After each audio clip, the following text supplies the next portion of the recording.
Je suis avec Michel Sorine et j'ai mon petit doigt qui me dit qu'il aimerait bien que ça neige sur le marathon de Paris. Parce que c'est l'homme des situations vraiment difficiles, hein. Non, parce que cette année, je suis parti de Lyon ce matin, il fait bien 10 degrés de plus qu'ici, hein. Mais c'est vrai que ça va être un marathon relativement frais, donc je crois que c'est bien pour les marathoniens, enfin, j'imagine. Mais par rapport à la Saint-Élion de l'année dernière, effectivement, vous le soulignez, on a eu 2 éditions, 2010 et 2012, qui étaient un peu compliquées.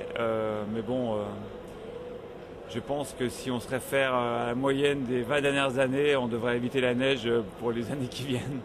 C'est quand même incroyable d'être en capacité d'organiser dans de telles conditions climatiques. Vous avez une sacrée équipe, hein. Ouais, minimisons quand même la performance. On est à des altitudes qui sont quand même hyper modestes, hein.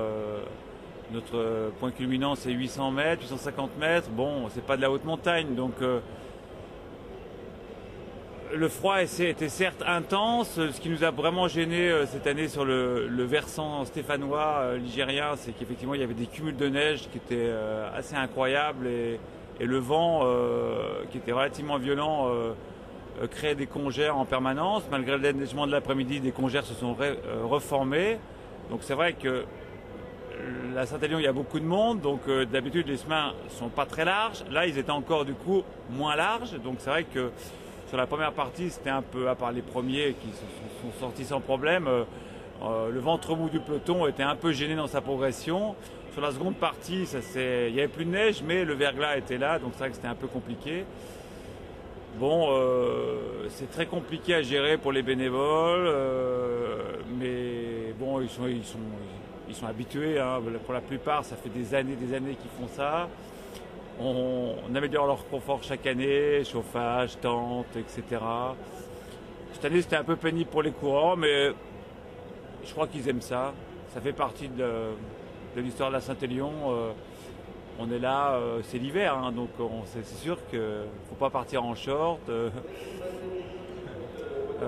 Oui, c'est vrai que pour un organisateur, vous connaissez le principe, c'est un peu stressant. Ouais. C'est clair qu'on se demande toujours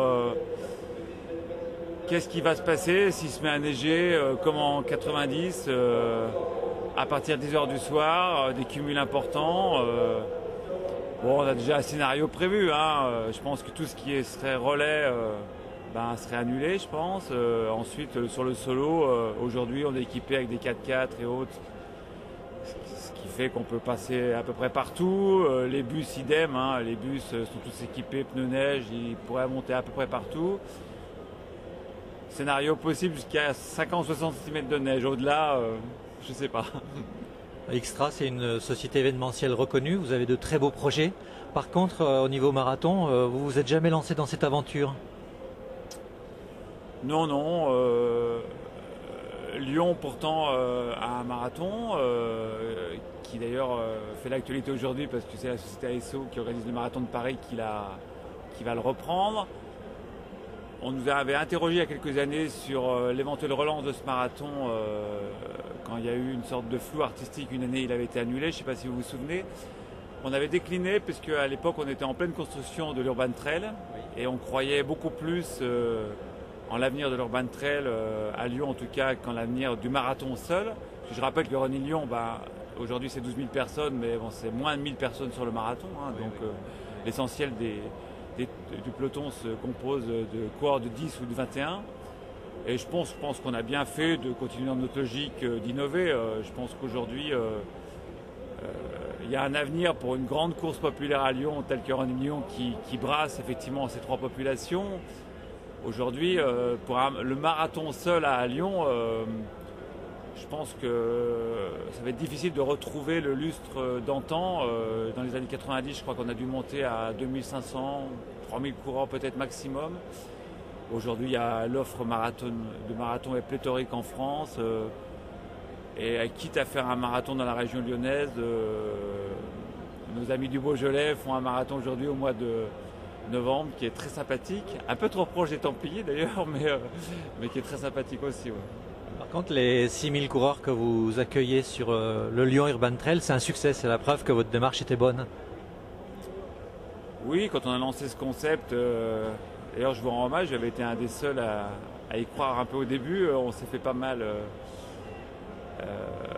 critiquer par la communauté, un petit peu des ayatollahs du trail en milieu naturel, en disant que c'était un paradoxe absolu de baptiser une course urbaine de trail.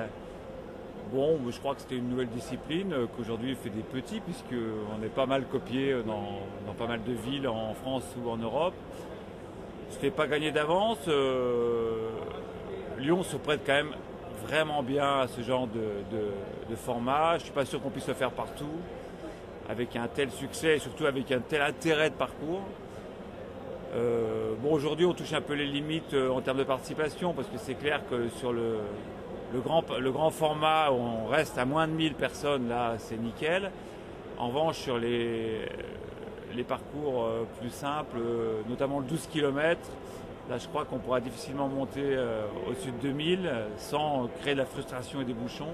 Donc là, cette année, on risque d'y être. Bon, on a supprimé les goulets d'étranglement et autres, mais voilà, je pense que aujourd'hui, l'Urban Trail est quasiment mature. On ne montera pas beaucoup plus au-delà de 7000, 8000 personnes, ça ne me paraît pas possible. Et cette année, vous vous lancez dans un sacré grand challenge, puisque vous relancez Bordeaux-Paris. Alors je précise, c'est pas à pied, c'est en vélo, mais c'est quand même un sacré challenge sur le plan de l'organisation en plus. Oui, mais il se trouve que culturellement, je suis plutôt cycliste. D'ailleurs, une grande partie de mon entraînement, y compris pour l'UTMB ou les Templiers, se fait sur un vélo, pour économiser mes vieux genoux. Mais ouais, c'est vrai que le cyclosport, j'en fais depuis 20 ans. Je trouve que c'est une discipline assez géniale, injustement, je trouve, boudée aujourd'hui par les pratiquants, parce que c'est vrai qu'à part l'étape du Tour ou la Marmotte en France, il y a peu de cyclosportifs qui dépassent 2000 personnes. Et j'ai participé il y a 2 ans à l'aventure de la haute route qui a été lancée par Rémi Duchemin, qui est un ancien d'ASO, cette fameuse course à étapes de 7 jours qui traverse les Alpes. Et j'ai été assez séduit par ce format et puis surtout par la population que ça attirait, à savoir 90% d'étrangers qui aiment la France, qui aiment le mythe qui représente les Alpes, les cols les plus connus, le Galibier, le Ventoux et autres et autres. Et puis je me suis dit, qu'est-ce qu'on pourrait faire dans le cyclosport pour innover, pour relancer un peu de magie dans tout ça. Et puis là, Bordeaux-Paris m'est venu à l'esprit assez rapidement, en me disant, mais que devient Bordeaux-Paris? Et Bordeaux-Paris était une randonnée cyclo qui est organisée en façon biennale, qui était un peu à l'abandon puisqu'elle n'avait pas eu lieu depuis 2010. Donc je suis allé voir les organisateurs qui m'ont confirmé qu'ils jetaient l'éponge. Et donc voilà, depuis 3 ans, on travaille sur le projet qui va avoir lieu en 2014. 2014, oui. Donc là, on est en train de finaliser le repérage, le lieu d'arrivée. Ça va arriver au nouveau vélodrome de Saint-Quentin, en Yvelines. Ah oui. Donc ça va être assez prestigieux comme arrivée. On a les autorisations de Bordeaux pour le départ au centre-ville de Bordeaux. Voilà, les inscriptions devraient, selon toute logique, être ouvertes au mois de juin. Voilà, on espère que cette première édition attirait entre 1000 et 1500 personnes, donc sur un format assez inhabituel de cyclosport, puisqu'on va dépasser les 600 km, 611 km d'une traite, je précise. Et ça se passe pas derrière moto, hein, comme... Non, là, le dernier est interdit, donc il y aura 2 formules, une formule cyclosport moins de 35 heures et une formule cyclo-randonneur à moins de 60 heures, donc là où les gens pourront s'aménager une nuit en camping-car ou à l'hôtel. On y croit, ça va rentrer dans le créneau des courses à haute valeur ajoutée, hein, c'est-à-dire que le prix d'inscription c'est un peu plus cher qu'une cyclosportive classique, mais bon, il y aura beaucoup de services et de prestations comprises dans l'organisation. C'est un pari, on investit beaucoup là-dessus, on sait que la première année, on va certainement pas sortir riche de cette première édition, mais c'est un pari sur 3 ans. On avait fait le même pari sur l'Urban Trail et ça nous a plutôt souri. Bon. Merci et puis bon courage pour tous ces défis parce que vous êtes lancé dans une sacrée aventure. Hein.